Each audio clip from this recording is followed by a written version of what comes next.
வணக்கம் நண்பர்களே. இந்த கரோனா காலத்துக்கு பிறகு மிகப்பெரிய அளவில் மாற்றம் கண்டிருக்கக்கூடிய ஒரு துறை எடுத்துக்கிட்டிங்கன்னா கற்பித்தல் துறை, அதாவது டீச்சிங் ஜாப், ஸ்பீக்கிங் ஜாப்பு சொல்லலாம். பேச்சாளர்களுக்கும் ஆசிரியர்களுக்கும் வாழ்க்கையில் அவர்கள் பேசுகிற முறையும் பாடம் எடுத்துக்கிற முறையும் ஒட்டுமொத்தமாக மாறி இருக்கு. எல்லாமே ஆன்லைனில் தான் நடக்குது. இப்போ இனிமேலும் இதுதான் எதிர்காலம் அப்படிங்கிறாங்க. ஆன்லைன் நடத்துவது என்பது, online coaching, online teaching, online meeting என்பது வாழ்க்கையில் இனி தவிர்க்க முடியாத ஒரு அங்கம் அப்படிங்கிறாங்க. நிறைய இதுக்கு மொபைல் ஆப்ஸ்லாம் வந்துருச்சு. Zoom, go for meeting, go to meeting, Google Meet, நிறைய சொல்லிட்டே போகலாம். இன்றைக்கு ஆசிரியர்கள் எல்லாம் ஆன்லைனில் பாடன்றது தவிர்க்க முடியாத ஒரு அம்சமாக அவர்கள் வாழ்க்கையில் ஆகிவிட்டது. பேச்சாளர்கள் மீட்டிங்கும் அப்படிதான், பேச்சாளர்கள் பேசுவதும். இப்போ இந்த ஆன்லைனில் பேசுறதுக்குன்னு சொல்லி சில தகுதிப்பாடுகள் இருக்குங்க. அதை பற்றி தான் நீங்கள் பேச போகிறோம். ஆன்லைனில் எல்லாரும் பேச்சாளர் ஆகிட்டாங்க, எல்லாரும் பாடம் நடத்த தொடங்கிட்டாங்க. ஆனால் அதற்குன்னு சில இலக்கணங்கள் இருக்கு. அது எப்படி? அந்த இலக்கணங்களுக்குள்ள நம்ம வரையறைப்படுத்தி கொண்டால் நான் பேசுகிற விஷயம் சரியான அளவு போய் சேரும் அப்படிங்கிறதான் விஷயம். இதற்கு 5 பாயிண்ட்டுங்க. நான் 5 உத்திகள் சொல்கிறேன். அந்த 5 உத்திகளை பின்பற்றினீங்கன்னா நீங்களும் ஆன்லைனை அழகாக பயன்படுத்தி சிறந்த பேச்சாளர் ஆகலாம், சிறந்த ஆசிரியர் ஆகலாம். எல்லாத்துக்கும் ஒரே உத்தி தான். 5 வகையான உத்திகள். அதில் முதல் உத்தி, பி கான்ஃபிடென்ட். நம்பிக்கையோடு இதை அணுக வேண்டுமா? பொதுவாகவே பேச்சாளர்கள் ஆசிரியர்கள் நம்பிக்கை இல்லாமல் பாடம் நடத்தினாலோ நம்பிக்கை இல்லாமல் பேசினாலோவே வெளியே தெரிஞ்சிடும். ஆன்லைனில் ரொம்ப க்ளோஸாக நீங்கள் பாடம் நடத்துறதுனால, உங்கள் முகம் க்ளோஸ்அப்பில் தெரிகிறதுனால நீங்கள் குழம்பி போயிட்டீங்கன்னா தெளிவாக தெரிஞ்சிடும். 1 to 1 நேரடியாக பார்க்குறாங்க. ஆக சப்ஜெக்டில் முதல்ல உங்களுக்கு ஒரு கான்ஃபிடென்ட் வேணும். கான்ஃபிடென்ட் எப்போ வரும்னா, சப்ஜெக்ட் நீங்கள் தரோவாக தெரிஞ்சிருந்தா தான். சப்ஜெக்டை தரோவா எப்போ தெரிஞ்சுக்குவீங்க? சப்ஜெக்டில் ஆர்வம் இருந்தால் தான். ஆக ஒரு பேஷன் முக்கியம். சப்ஜெக்டில் ஒரு ஆர்வம் இருக்கணும். ஆர்வம் இருந்தால் அந்த சப்ஜெக்டை நல்லா படிச்சிட்டிங்கன்னா நம்பிக்கை தானாக வந்துவிடும். கான்ஃபிடென்ட் இல்லாமல் ஆன்லைன் மீட்டிங்கில் பேசாதீங்க, ஆன்லைனில் பாடம் நடத்தாதீங்க அப்படிங்கிறாங்க. ஐயோ மறந்துட்டேனே, இந்த சம் தப்பாக வருதே அப்படின்னு சொல்லி நீங்கள் ஆன்லைன் மீட்டிங்கில் பேசுனீங்கன்னா, தலையை சுரிஞ்சிங்கன்னா காலி. பையனுக்கோ பொண்ணுக்கோ எதுக்க பார்த்துட்டு இருக்கவங்களுக்கு ஆர்வம் குறைந்து விடும். ரொம்ப ரொம்ப முக்கியம். ஏன்னா ஆர்வத்தை தக்க வைக்க வேண்டியது முக்கியம். 40 நிமிஷம் கிளாஸ், 40 நிமிஷம் கிளாஸ், 40 நிமிஷம் பேச்சு அப்படின்னா ஆர்வத்தை தக்க வச்சே போகணும். சொல்லிக் கொடுக்குறவரே தெளிவா இல்லை அப்படின்னு பையன் தெரிஞ்சுக்கிட்டான்னா அவ்வளோதான், பாடம் எடுபடாது. ஆக கான்ஃபிடென்ட் ரொம்ப ரொம்ப ரொம்ப முக்கியம். உங்கள் கான்ஃபிடென்ட்டை வெளிக்காண்பிக்கணும். அப்போ போல்டாக பாடம் நடத்தணும் சார். முடிஞ்சா புக்கை பார்க்காம பாடம் நடத்தணும். நீங்கள் வகுப்பறையில் பாடம் நடத்துறதுக்கும் ஆன்லைனில் பாடம் நடத்துறதுக்கும் உள்ள வித்தியாசம் என்னன்னா, வகுப்பறையில் ஒரு பையனை எழுப்பி, தம்பி இந்த சம்ம வாசிடா அப்படின்னு வாசிட்டு நீங்கள் போர்டு எழுதி பண்ணலாம். இங்கே அப்படிலாம் பண்ண முடியாது. ஏன்னா பையன் எந்திரிச்சுனா வாசிக்க சொல்ல முடியாது. நீங்கள் தான் கையில் புத்தகத்தை வச்சு நீங்கள் தான் சம் போடுறோம். இதுக்கு மெனக்கிறதுக்கு போல ஒரு பிபிடி ரெடி பண்ணிடலாம், ப்ரெசன்டேஷன் ரெடி பண்ணிடலாம். அதை அழகாக காமிச்சிட்டே போயிடலாம். அதை பார்க்காமே பேச முடியுமானா, புத்தகத்தை பார்க்காமே பேச முடியுமானா உங்கள் கான்ஃபிடென்ட் லெவல் ரொம்ப ஹையாக இருக்குன்னு அர்த்தம். அதைத்தான் இன்றைக்கு விரும்புகிறாங்க மக்கள்.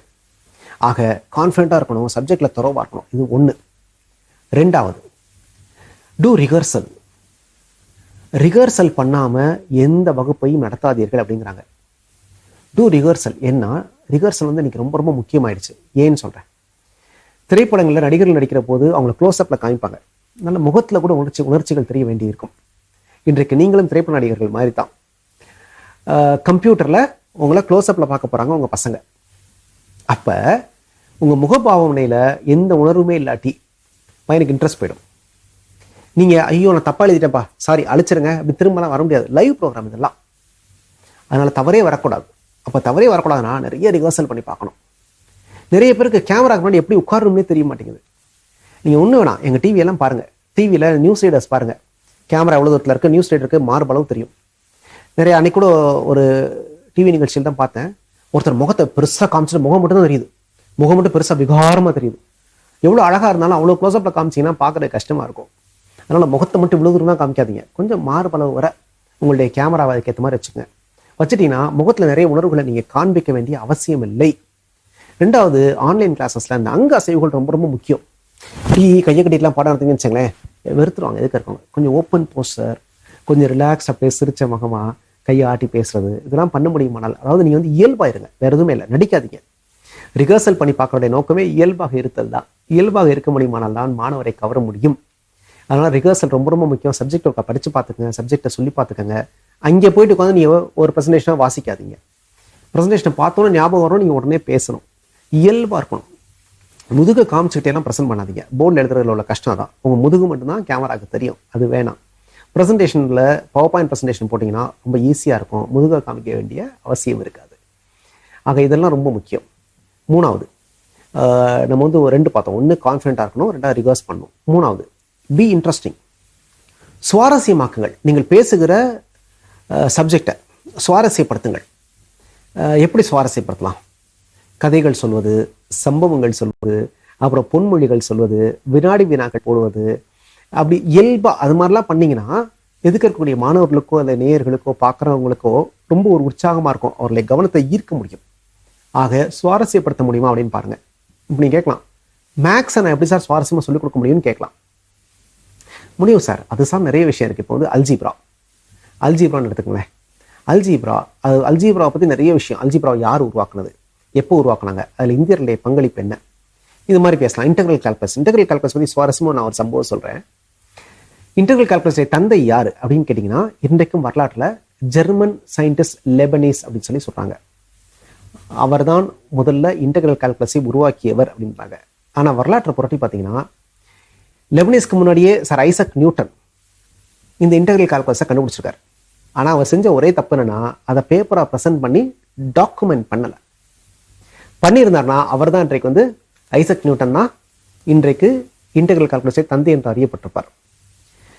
ராயல் சொசைட்டி ஆஃப் இங்கிலாண்டில் லெபனீஸ் வந்து ஐசக் நியூட்டனுக்கு முன்னாடி அதை ப்ரெசென்ட் பண்ணுறாரு இன்டெக்ரல் கால்குலஸை. பார்த்துட்டு இருக்க ஐசக் நியூட்டனுக்கு கோவம் பொங்குது.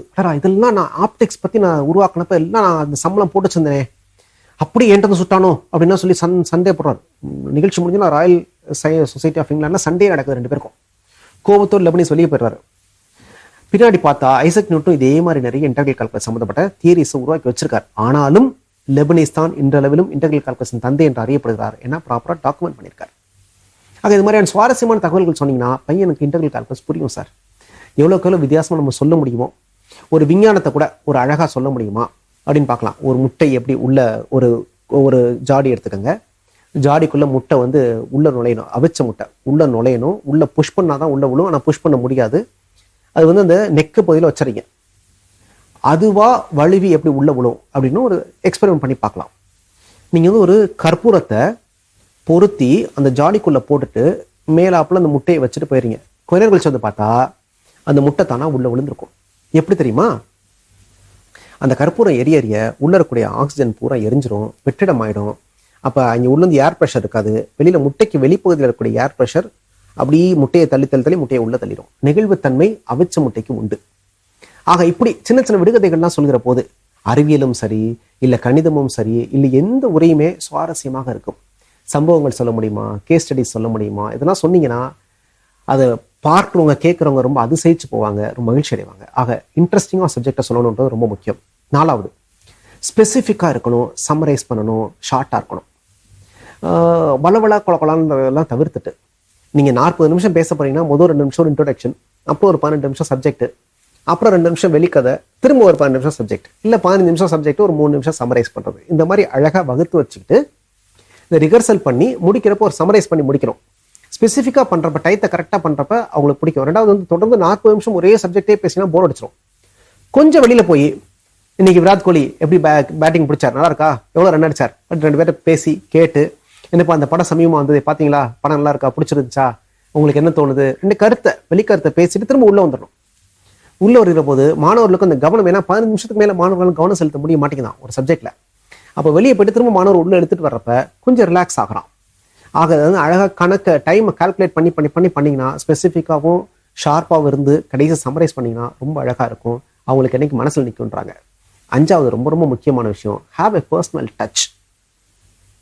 கேட்போரோடு ஒரு நெருக்கத்தை எப்போதும் உருவாக்கி கொண்டே இருங்கள். ஒரு அக்கறையோட கேட்போரை நடத்துங்கள். மாணவராக இருந்தால், தம்பி என்னப்பா ஏன்பா அந்த சப்ஜெக்டில் ஃபெயில் ஆனேன், நான் எப்படி உதவ முடியும், வா உட்காரு பேசுவோம், நான் ஏதாவது உதவ விரும்புகிறேன், உனக்கு படிக்கிறதுக்கு பணம் இல்லையா, ஸ்காலர்ஷிப் போய் கேட்கலாமா நிர்வாகத்திட்ட, வா நான் உன்னை கூட்டிகிட்டு போகிறேன். நீங்கள் வேறு ஏதாவது மீட்டிங்கில் பேசுனீங்கன்னா இந்த இருக்க என்னுடைய ஃபோன் நம்பர், உங்களுக்கு என்ன தகவல் வேணாலும் கேளுங்க, நான் உதவ தயாராக இருக்கேன். இந்த மாதிரி ஒரு பரிவோட, ஒரு அன்போட, ஒரு நெருக்கத்தை, தனி மனித நெருக்கத்தை ஏற்படுத்தி கொள்ள முடியுமானால் நீங்களும் நல்ல பேச்சாளர், நல்ல ஆசிரியர் ஆக முடியும். அங்கே சொன்ன 5 விஷயத்தை திரும்ப அழகாக சொல்லிடுறேன். சம்மரைஸ் பண்ண வேண்டியது என்னுடைய பொறுப்பும் கூட. இது சுருக்கமாக ஞாபகம் வச்சுக்கிறதுக்கு ஒரு ஃபார்முலா இருக்கு. கிறிஸ்ப் அப்படின்னு பேரு. அதாவது சீனா கான்ஃபிடென்ட், பி கான்ஃபிடென்ட். ஆர்னா ரிகர்சல், டூ ரிகர்சல். ஐனா பி இன்ட்ரெஸ்டிங், சுவாரஸ்யமாக இருங்கள். எஸ்னா ஷார்ப், சமரைஸ், ஸ்பெசிஃபிக் அப்படி இருக்கணும். அடுத்து பினா பர்சனல் டச். இதான் கிறிஸ்ப், சிஆர்ஐஎஸ்பி. இதை ஞாபகம் வச்சுக்கோங்க. Confident, rehearsal, interesting, summarise, personal touch. இது 5 இருந்தா எந்த ஆன்லைன் டீச்சிங்குமே, எந்த ஆன்லைன் ஸ்பீச்சுமே அட்ராக்டிவாக இருக்கும், கவரக்கூடியதாக இருக்கும். கேட்பவர்கள் சந்தோஷப்படுவார்கள், நீங்களும் அதில் வித்தகராக முடியும். ஆன்லைனை உங்கள் வசதிக்கு ஏற்ற மாதிரி நீங்கள் மாற்றிக்க முடியும். அதற்கேற்றாற்போல் நீங்கள் உங்களை மாற்றிக்கொண்டால் கிறிஸ்ப்ன்ற மந்திராவை மறந்துடாதீங்க. அதை பின்பற்றினீர்களானால் நல்ல ஆசிரியராக ஆன்லைனில் பரிணமிக்க முடியும். நன்றி, வணக்கம்.